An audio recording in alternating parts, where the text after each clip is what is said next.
they can all perform any of the activities of God. But actually, each one has a particular authority over a certain aspect of spiritual or material nature. Okay? So just like we should know the different aspects of material nature so that we can deal with them effectively, we also should know the different aspects of spiritual nature so that we can deal with them appropriately when the time comes. But although they have all power, they won't change their role. No, they're eternal. So it's not like we'll see Sankarshan dancing with the gopis.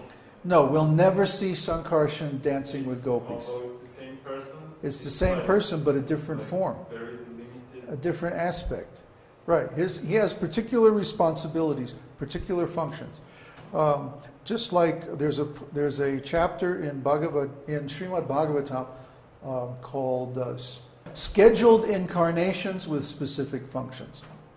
So the incarnations or expansions of God each have specific functions. They are each born from a desire of the Lord. Of course, since the desires of the Lord are eternal, like everything about Him, they are also eternal. But they are specific. Krishna is the complete, original personality of Godhead. And all the other expansions come from Him. Sat Chit Ananda, that's what everyone's experiencing in the spiritual world. There's no particular reason for this to be right here, except that was the convenient place to put it on the chart. But there is a distinction between Goloka Vrindavan and Vaikuntha. In Goloka is divided into two sections, Vrindavan and Dwarka.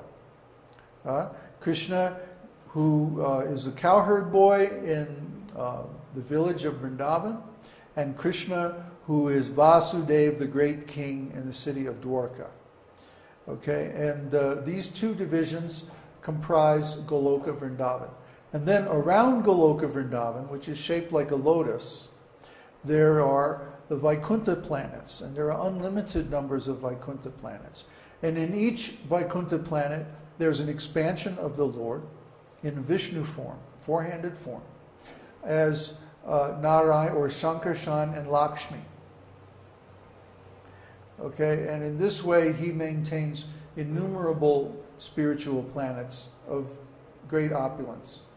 Now, from Sankarshan expands Narayan. And Narayan is the origin of all the living entities like us, the jiva souls. Now, these jivas can either go in the spiritual world or in the material world. So they're called tatashta. Tatashta means borderline. They're right on the borderline, and they can go to the spiritual world or the material world. When they go to the spiritual world, they have a relationship with Yoga Maya. But when the living entities go to the material world, then their relationship is with Mahamaya, or the material energy. Durga. Yes, Durga, as we discussed before. So the living entity in the material world, instead of being related with the spiritual energy of the Lord, is related with the material energy of the Lord, as Sattva, Rajas, and Tamas, the three modes of material nature. And as a result, he experiences consciousness, qualities, and form, instead of Sat Chit Ananda. You see? Because the spiritual energy is reflected in the material energy, the spiritual qualities are also reflected. And Sat becomes, it's backwards here. Sat becomes form, Chit becomes consciousness, and qualities become Ananda.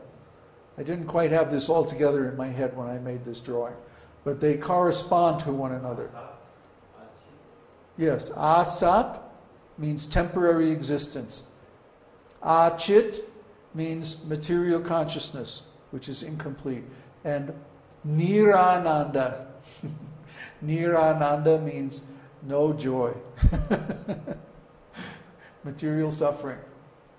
Okay, so how does this all happen? Let's go back up here to Narayan. Okay. Narayan emanates the total material energy, which is called the Mahat Tattva.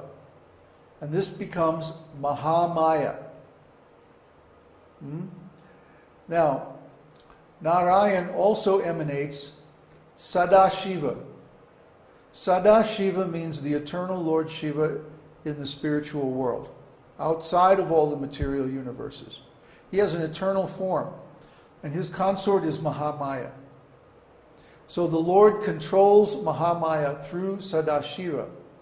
The Sadashiva, even though he's the Supreme Personality of Godhead, we don't worship him like that, because he's in touch with Maya. Then within each material universe, there's an expansion of Shiva called Rudra. And Rudra, within each material universe, his expansion is Maya, or the three modes of material nature of that particular universe. Is Rudra material? Yes, because his form is temporary, his material. He's a demigod. From Narayan expands Garbhodakshaya Vishnu and Kshirodakshaya Vishnu. Garbhodakshaya Vishnu is the expansion of Vishnu who lies in the causal ocean at the bottom of the universe. And from him, actually, this is wrong.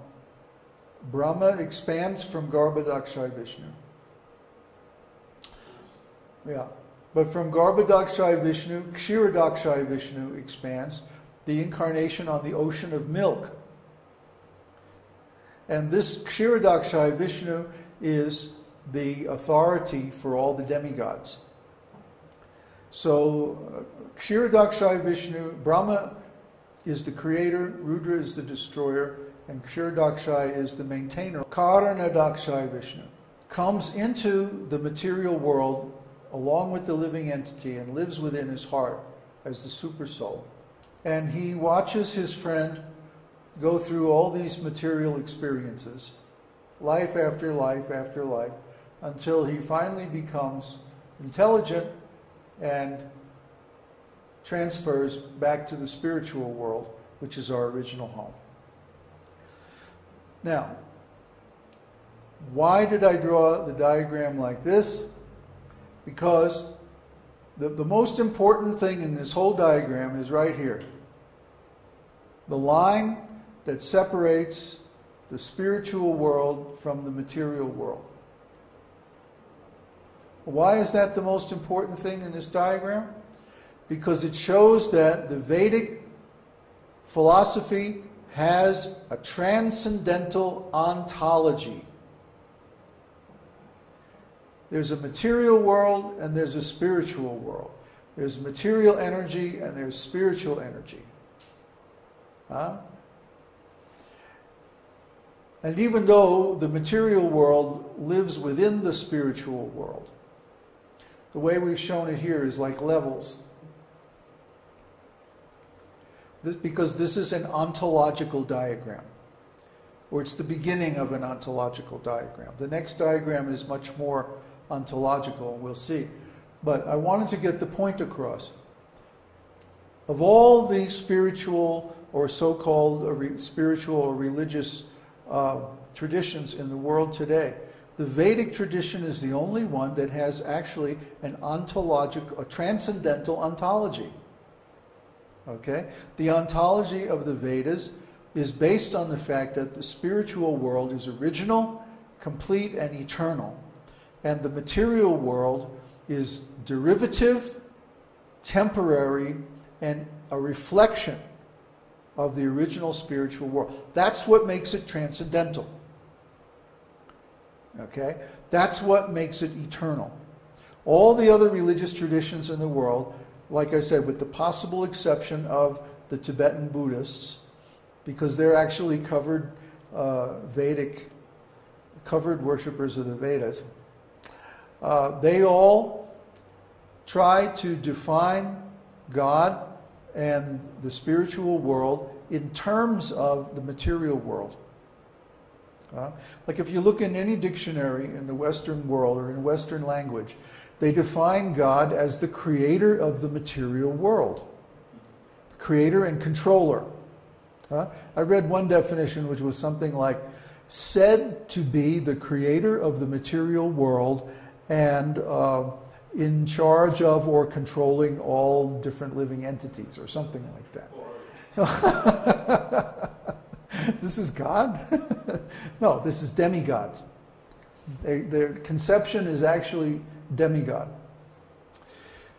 So this is the religion that most people subscribe to. But Vedic religion is beyond that. It's actually a transcendental science